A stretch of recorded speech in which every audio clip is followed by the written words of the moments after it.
So, hi people. Now we have the talk, is it even possible to build a truly universal system installer with Jonathan? So let's welcome.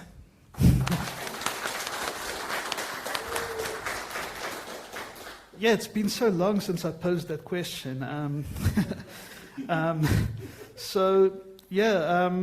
If you've been to the previous talk where David asked his foreboding question, you might have figured out that this is also a very loaded question. And so I ask, is it even possible to build a truly universal system installer? And I'm going to go through a bunch of definitions. So you might ask, what even is a system installer? And it's an installer that installs a system. So, it unpacks a file system or uncompresses it from some source, installs a bootloader, gets some interaction with the user, configures a final system the way the user wants it, and then you never see it again. Hopefully never see it again. Usually when you do see it again, something has gone wrong. So if you were about my age, a kid in the 90s, you probably installed MS-DOS or Windows 3.1 or Windows 95. And seeing these installers, they still pretty much look, from the user side, they still pretty much look the same today. You click next, finish, and it's done. I was not a normal kid in the 90s, so my friends thought I was weird when I got impatient with my Windows 95 setup in 96, 97. And I noticed that the first time it booted up, it spent like 40 minutes on my slow computer saying, getting ready to run Windows. And I was curious what it does, because all the Windows file systems look the same after they're installed. So while Windows was installing, I kept switching off my computer to compare the states between what it was actually doing in the background. And it turned out, while it's busy booting the first time, it renames a bunch of the 8.3 files that it extracted from the cab files to long file names. And I was like, if they just started off with long file name support, this whole 40 minutes I have to waste every time I installed Windows was unnecessary. And I guess that's where I started to get critical of how installers work and how they could be better. And it didn't really stop since then. And then a few years later, I got involved in a project that installed computers into schools. We went all over South Africa and installed what's called LTSP thin client labs. So you had one big server, a bunch of old computers in a lab, and we would show the teachers how to crimp networking points, how to lay power. And when I got involved with this project early on, they were using something called K12 LTSP. It's an American distro based on Red Hat 9. And when I first saw this, I was like, what's the point? You can just install Red Hat 9. It's so easy. But it was quite powerful when we showed how to install this to teachers, and seeing that turnkey power of you install this one thing, you do a few clicks, and you have LTSP working, you have all the educational software pre-installed, everything is configured without having to do any work. It was quite magical seeing that they feel powerful enough that they can install their own system again if something goes wrong. Like if the worst case happens, they pop in a CD and everything is pre-configured for them. So yeah, here's some pictures that you might not be able to see that well. On that side, I was in the Eastern Province in South Africa. We installed 10 computer labs in one day. It was called the Tux Lab project. And over there, I'm in KwaZulu-Natal. This was like 20 years ago. And showing teachers there how to crimp cables and install operating system. And it was a project where we got teachers to do everything to keep costs down, and it worked quite well. But after a while, fortunately, we wanted to move to Ubuntu and get away from the RPM world. So initially we had you installed Ubuntu, and then we had sheets of paper with instructions on how to configure this classroom server. But every classroom server setup was exactly the same. So I was like, firstly, we should script it, and then I should find an even easier way to launch the script. So I modified Ubiquity that it only asks one question, and that is, do you want to confirm that you want to erase everything on this server? So it was literally pop in a CD, click next and install and you were done in everything, all the LTSP, offline Wikipedia, a bunch of other stuff just worked out of the box without any effort. And this was quite successful. We installed 200 schools all over South Africa doing this. So then a few years later, I worked for a small university, and we also used Ubuntu. Also modified Ubuntu, I would say, with all the scientific and mathematics software pre-installed, and distributed this to our students and professors, and even students from other universities used this.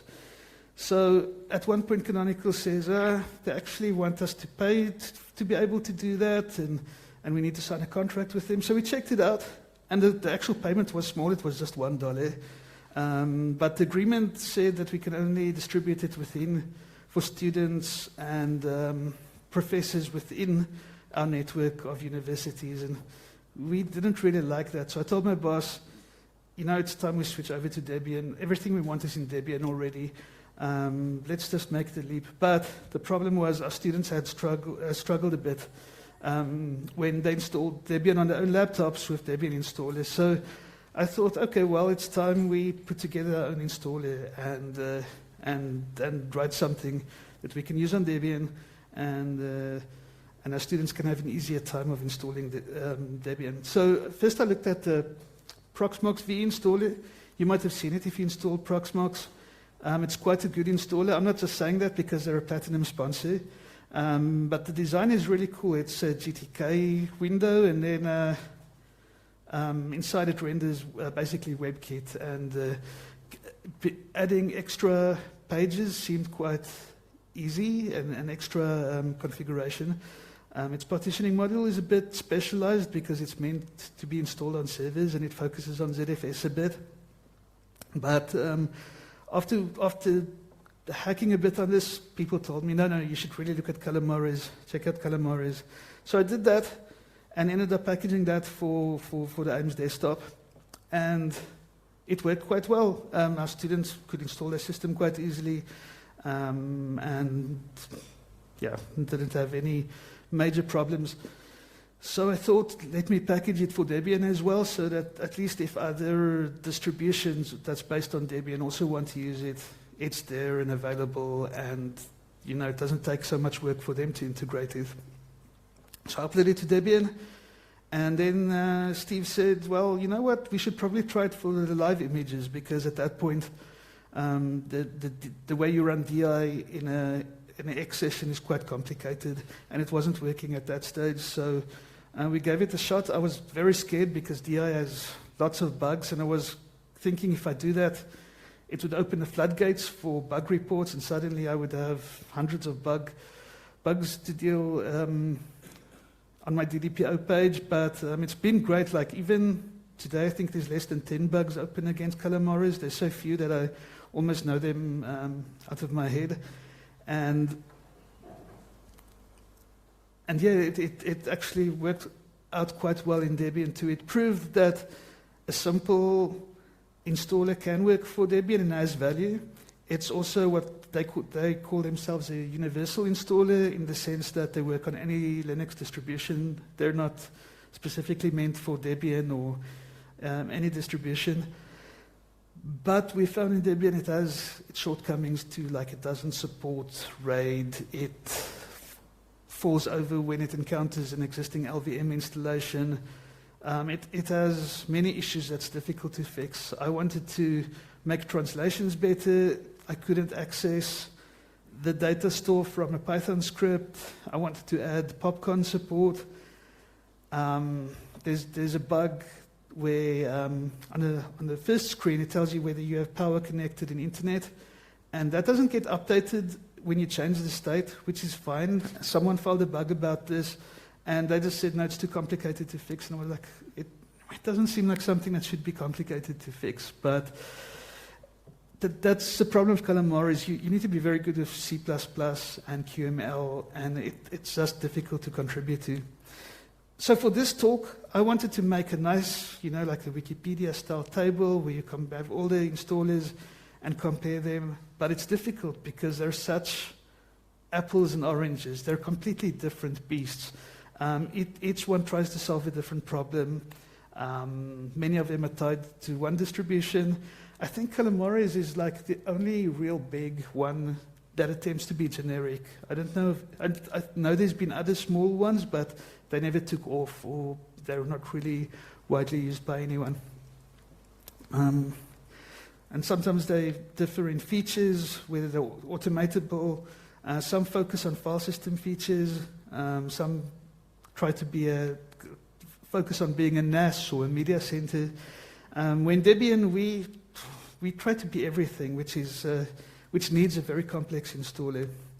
So I didn't quite get a table. Maybe in the future I'll manage to do that, because there's also a new generation of installers coming along that are a bit easier to compare with each other. So in Ubuntu, you have this new installer. They have a graphical front end that uses Flutter and Dart, and a text-based interface they mostly use on servers that uses Python and Urwid.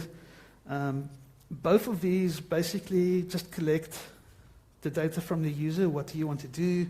How do you want to set up your disks? And it creates a YAML file that Curtin understands. Curtin is a backend that then runs through this. It's an installer that's just configured by this YAML config file, and then it runs through that and gives some progress update in whichever front end you're using. So yeah, that front end is like I can't remember what you call it, an Electron app basically that just shows the web pages that's rendered by Flutter. Then OpenSUSE has a similar idea. They use React and TypeScript on the front end, and I think I'm quite sure they use Rust on the back end. And you can't quite make it out on. I'm not sure if you can make it out, but I'll send the slides and maybe do another version of this talk offline during DebConf. But it uses what's called a spoke design. So Fedora also did this a while back. If you look at this installer welcome screen, you'll note it doesn't ask you to click next, next, finish. There's just an install button, but it's grayed out. And it shows you that you need to set up authentication before it will allow it to go on. And all of the other options are optional. So you can have a very quick path to the install button by just configuring the essentials that is needed for install. On the Fedora interface, this was very confusing. And I ended up in a few times using it where I'm not sure where to click next. Their implementation is a bit less confusing, but it's just a bit of an other way of doing things. They also launched their, instead of using Electron, they launched their installer in a Firefox window. There's nothing probably wrong with that, but to me it just felt a little unpolished and not quite as professional and as a standalone installer. And if you right-click on things, you get the Firefox menu, not something to do with the installer. So I guess they'll probably still fix that. It's early days. This is a very new installer for them. Then Fedora also has a web-based installer that they call web-based Anaconda. It uses also React, and as a backend, it uses Cockpit to install it. That's mostly how all the Fedora stuff is configured. But that brings me back to my question. I've showed you just a bunch of installers and random differences between them. But back to the question of, is it even possible to install a truly universal system installer? Well, I'm sure someone in the audience will tell me that, well, it probably depends what my definition of possible is, and truly and universal and system installer, because even these individual terms are so loaded.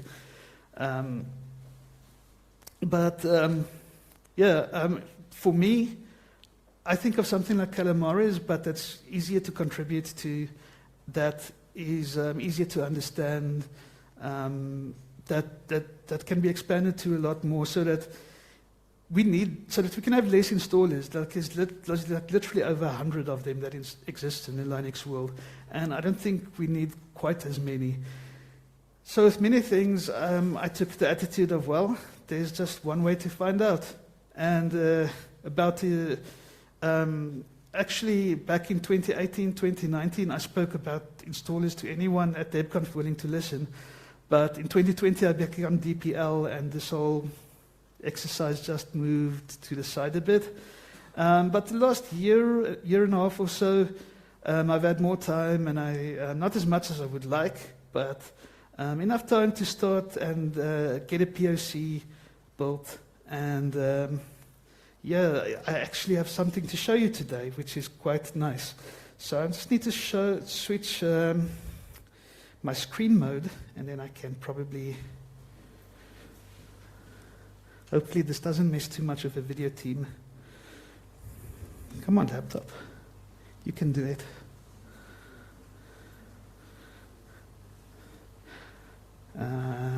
Yeah, that one should do it. Okay, cool. So let's put all these things away for now. So this is what it looks like. It looks so horrible with the spotlights on it, but you'll get the idea. So one thing that works in here that doesn't work on a Calamares one, I can show you if I disable my Wi-Fi. It immediately shows me down there that internet is not connected. And if I can connect with my Wi-Fi again, it will very quickly say that I have internet back again. Thank you, Ivo. And this is like the first real app that I'm writing. Like I've written lots of scripts and little apps before, but nothing that cared about internationalization or accessibility or anything like that. So it's a whole new learning curve for me. So I was very proud that when I changed language, it magically changed in the whole interface. And I thought that would be difficult, and it turns out it's actually quite easy. So yes, this is basically what it looks like. It's very much like a next type of installer, but there's a trick. If you have enough things pre-configured, you can actually just skip to the end, and it will show you a summary of what it will do, and then click on install. And then it will assume a lot of defaults, like maybe I just want to erase the entire disk, maybe I want to add a guest user, that kind of thing. So, but we'll walk through the installer as if we really want to install it. Oh, and also what works is if I remove my power source, it will tell me how much battery I have remaining. And this is like deemed a lot of work in Calamares. This took me like 2 hours to implement both the internet and power button, and I think half an hour was just deciding what color that check mark should be. So then there's a user screen. Again, this installer is still very crappy. I'm not going to sugarcoat it, but it's a proof of concept, and I like what's there already, and I just want to prove to myself that this is even possible. But let me not get too ahead of myself. So it does things like tell you if a username is available. So if I use something like a reserved system name, it will tell me you can't use games. So maybe this is Game Station. No, I'm not going to use that longer username. Jonathan is fine. So eventually I want to be able to add you can, if you want to change your profile picture here, you can do that. Or if you want to connect to AD or LDAP or something like that, maybe you have a Debian Edu server already, and then you can have buttons. Age. You can enter your age if you want to. We don't use it in Debian. We don't care. I don't know where I'll store it. I know systemd has some field somewhere, but who cares? No one wants it. Then, the big beast, the partitioning. That's usually the difficult part of any installer. Yeah. So, but so far there's three basic general conditions, like install next to a partition. This is if you're dual booting, or if you want to replace a partition. Maybe you have Debian already installed and just want to reuse the same structure. You can erase the entire disk, or choose advanced partitioning. Advanced partitioning doesn't work yet. I'm still busy working on that. But you'll be able to do nice stuff like if you have complex partitioning, like if you set up 4 partitions in Lux and RAID on top of that, and maybe ZFS on the other partitions, you'll be able to have your one disk set up the way you do, and then you can just click on replicate layout and click on the next disks, and it will just copy that layout so that you can then configure. You'll then be able to click somewhere and choose like logical volume for ZFS pool or MDADM or whatever. Or if you don't want to configure it and do it after install, you could do that too. But for now, the only thing that actually works here is erase entire disk. And I finished that, like, made that working like 2 days ago. So it's even that is still quite fresh. So once you do that, you can select which disk you want to erase. I'm actually not going to do this on my laptop right now because I kind of like my data. So let me switch to a VM instead, where we can actually do an install, and hopefully it will even work. And I am on my Wi-Fi, yes, because the conference Wi-Fi is a bit dodgy at the moment. So you might also ask, how far along is this? Is this actually real, or is this still just vaporware that I'm talking about? And I'm very happy to say that it's as crappy as it is and as cruddy as it is, and the code is not pretty everywhere. I actually messed up a lot the last week just to get it working for this talk, but it does exist and it is real. If you boot up on a standard Debian Live CD and enable unstable, all you need to do is do an apt update, and then that's too small. Apt update like that.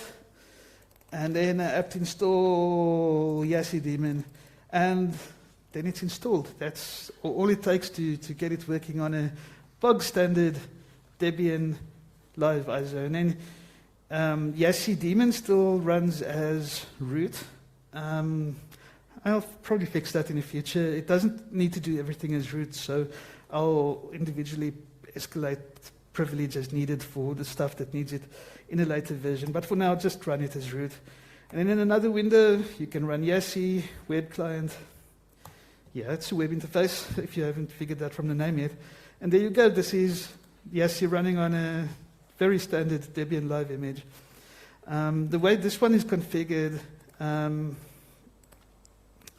it doesn't copy from the live system. It uses mmdebstrap to bootstrap to the installed system.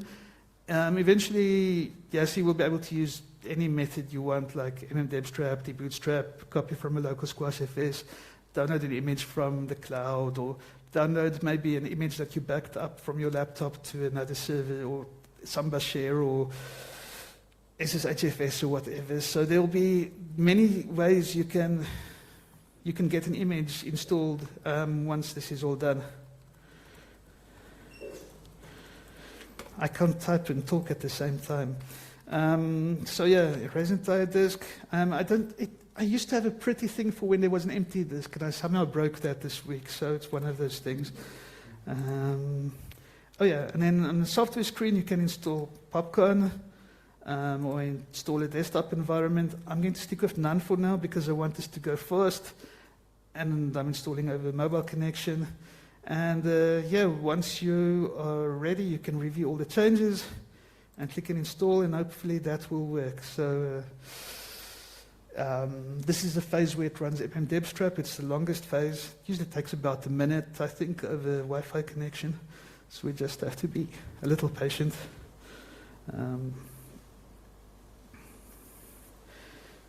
So this is all HTML. Or should I show you while it's installing, or should I just be a little bit more patient? Maybe you want to take some questions? I can take a question while it's installing. I think by the time you get to the person, it will probably be done, but let's see. It's a race. Not yet. Test.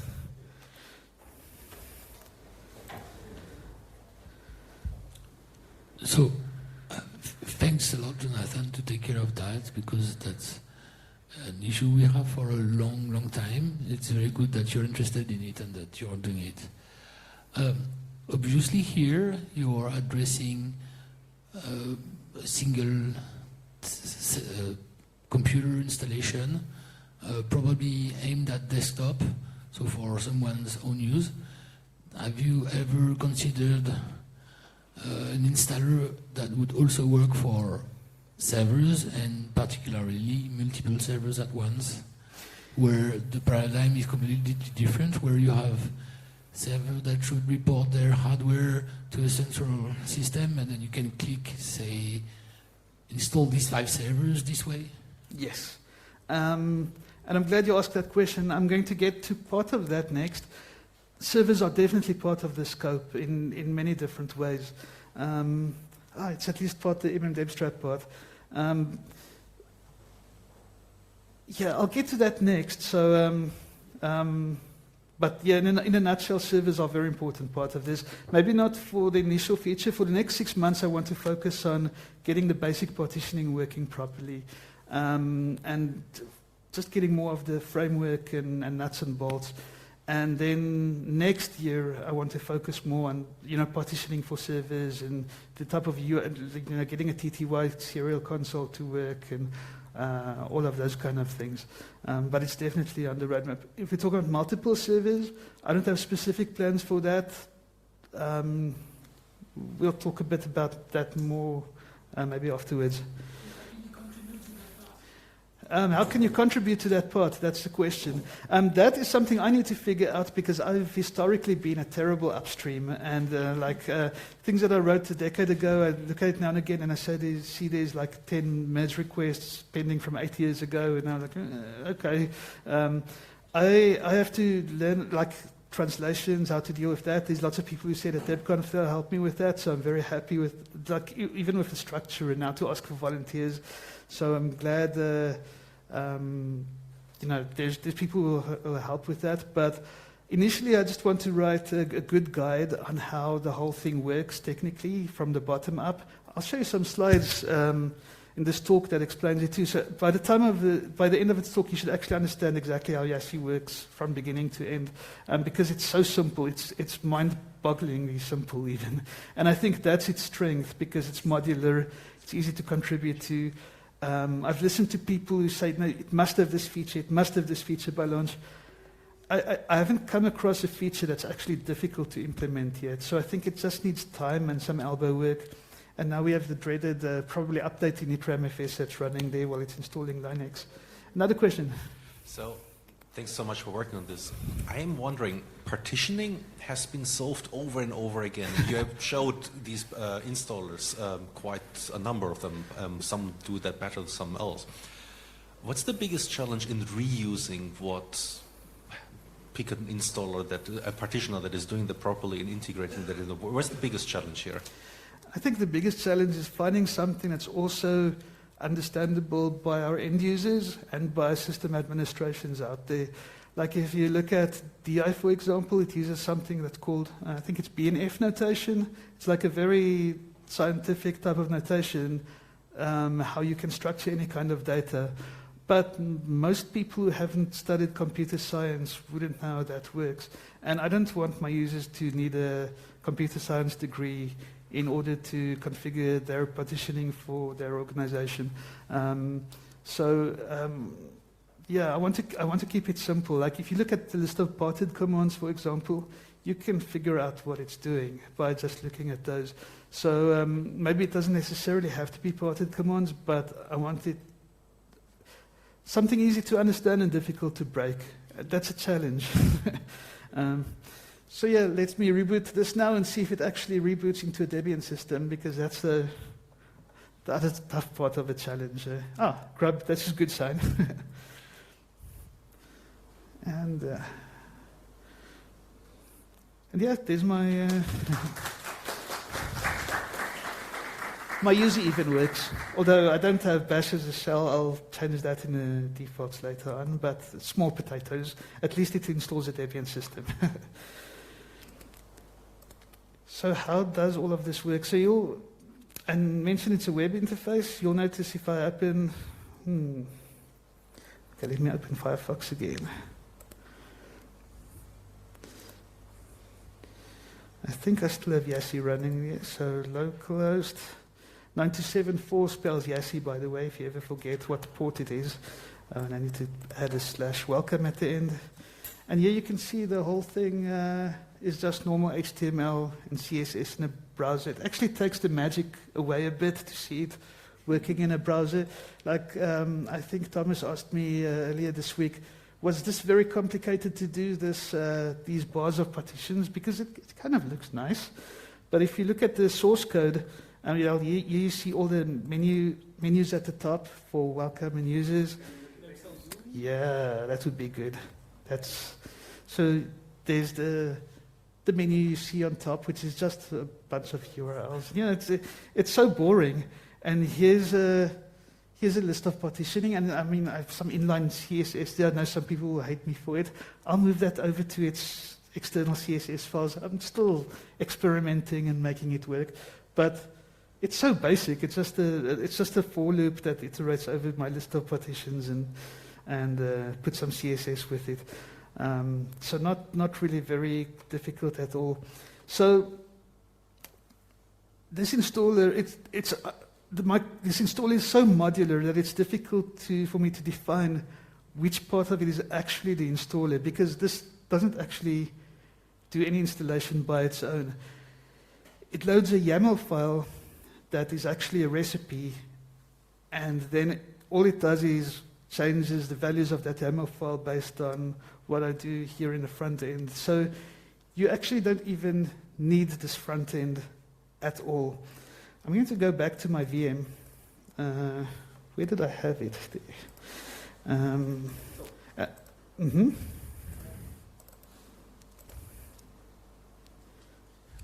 Automated installs would be pretty easy. Very easy. So it's already very memory efficient. Like the daemon that runs, that draws that interface uses like 28, 30 megabytes of RAM. But you don't even need that. So how do I do this again? Okay, Yassi daemon. We're going to open Yassi web client again. This is in a VM. So let me choose a few random things here. It doesn't actually matter. Blah, blah. Moo. Next, erase disk. Sure. Doesn't matter. So when I click on a summary screen, it actually writes a new YAML file. Thank you. So it is a Yassi. There's a Yassi.yaml file. This is what Yassi reads to begin with as a recipe of all the stuff it's going to do.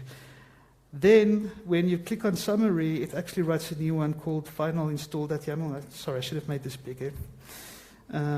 So I can run, the framework for this is called DMM. I'm actually getting ahead of myself because showing is better than explaining, so I'm changing my plan here.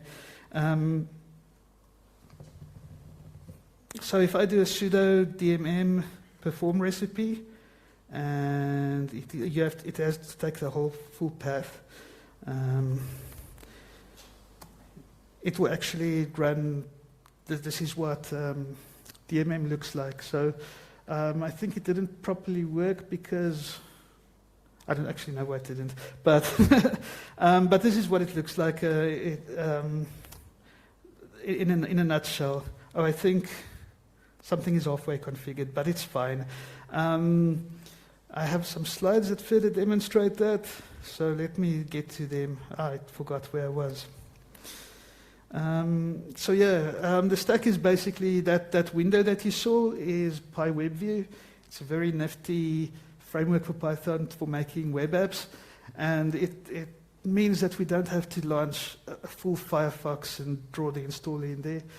But there's another framework called Textual, which is great for Python for creating text interfaces for files. We can easily add that as another front end too.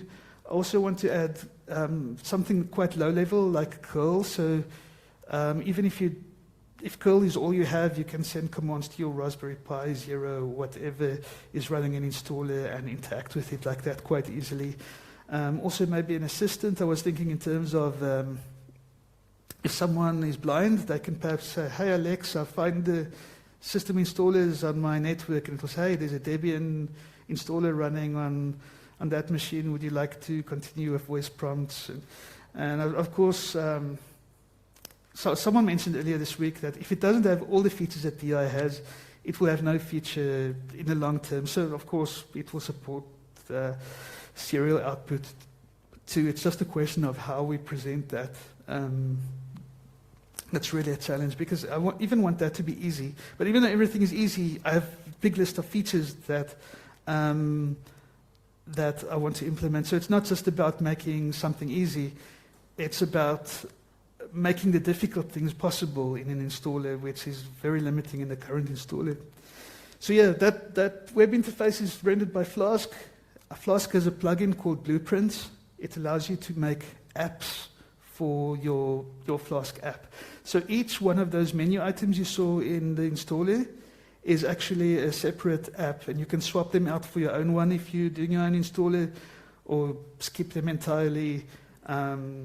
It's extremely flexible. The whole stack of this whole installer is very replaceable, very modular, and easy to switch out.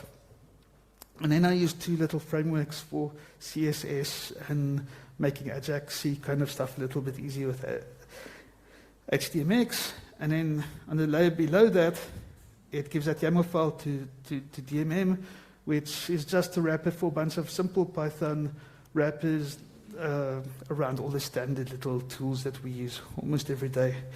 I'm not going to go too much into it, but in a nutshell, I think people understand what Blueprints is. That's what the disk layout looks like. So every app basically has its own namespace for images, locales, roots.py, define what URLs do what, and then there's templates, normal HTML templates that take these variables and display them. Very simple to understand. And on the DMM side, you should be able to make that out. Luckily, we don't have the spotlights. So it's just a bunch of .py files. Each one of them has a few functions in. I know my code is not very efficient there, but then in the YAML file you say, I'm going to use that module and call that function within that module, and this is the parameters I'm passing on to it. And like that, you're building a recipe that will eventually get run on the system. I showed you the live version of the MMPerform recipe. So what's ahead for this installer? Short term, I just want to make all the basic stuff work, get it to a point where it's about in Calamares' level. So support for the basic partitioning use cases, make all the strings translatable, right to left support. The nice thing is it's a web, the front end is a web browser. That should be terribly easy to do. Also, accessibility is a lot easier than it used to be. In Calamares, everything runs as root, so things like Orca can't read it. DI also has its own issues of accessibility. When you have a web interface with it, just collapses so many problems that feels almost impossible. I'm not going to read everything because we are running out of time, but after 6 months, advanced partitioning, maybe some speech recognition. I want to do things more than just an installer. So I want, basically, I don't know if you saw friendly recovery before. It was a script that lives in InitRAMFS that helps you fix common problems, like if you run out of disk space or if apt breaks on your system. I want a recovery partition, be able to do OEM, for example. So if you install, you can say, there'll be a button that says, I want to answer these questions post-install. And then the installer will stay on your system somewhere and ask the rest of the questions when the user first boots it up. Lots of features. You'll notice there was no networking questions. I need to add a networking module. There's no concept of firmware printers, so there will be a hardware module that gets added. And more stuff. I could go on all day. So is it possible to build a trillion of this? I'm really starting to think so. We'll see. But I'm very confident. The more I work on this, the more confident I become, because all the difficult problems, all the barriers that other installers have in implementing those features don't exist here. It's simple enough that once you can script it, once you can create a UI for it, it becomes a solved problem. Do we have time for one or two more questions? Yeah. So questions, 1 or 2, 3, maybe. Come on, people, don't be shy. Oh yes, I'm glad Thomas raises his hand. I was a bit scared that I was going to step on people's toes with this, and they were angry. Last year I told him exactly what I'm going to do, and I was like, I hope I'm not stepping on your shoes with Phi with this. And he said, oh, no. You can fight me on this. I will win. I have a question. Where is the order of these modules or apps defined? Is it inside DMM, or is it just the order inside the YAML file? It's inside the YAML file, so it actually iterates in that order that it's specified in the YAML file. Okay. What I think what would be very nice, that it's also possible to have the own plugins or apps, maybe shell, because YAML is nice, but my experience is that people like to do some changes, and if there's no module or app that already implements it, and people know how to do this in like 10 or 20 lines of shell code, and this would be very handy for people. Oh yeah, this is a nice installer. I want to add something that I need specifically for my environment. So if something like this is possible, to say at this stage of the installation, please now call my shell script. That's exactly the plan, because when it comes to even things like very complex partitioning, if you have a very weird alien storage system, most administrators know which packages they need to install, where to put the files. So there will be something like a shell.py module. So you'll say, I want to use shell, and this is a path to my shell script, and then you can replace the partitioning section with your own shell script, and it will just do that. So that's easy enough, yes. Yeah.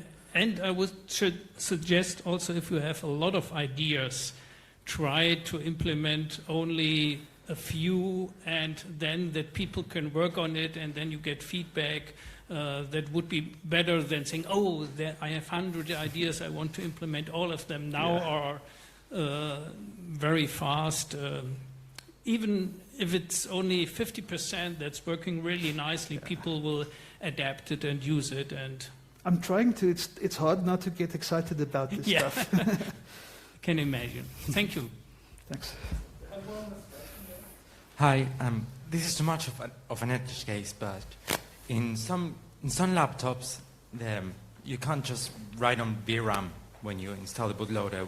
Will there be an option to either not write on the VRAM or to be able to choose where to save the EFI file on the installer? There hasn't been a plan like that yet. I suggest you file a bug report and then we take it from there. If it's not possible to write to NVRAM, maybe you can fall back to, because if you're using EFI at least, you can use the grub, what do they call it, the external path, and then it should still find it when it reboots, even though you didn't write the boot entry to NVRAM. But different ways to solve that. At least it should be good to be able to warn the user that it wasn't possible. But I've seen less and less of those recently. So if there's newer specific hardware that still does that, please let me know. That's it. Thanks. Cool. So let's thank Jonathan. It was really awesome. Thanks.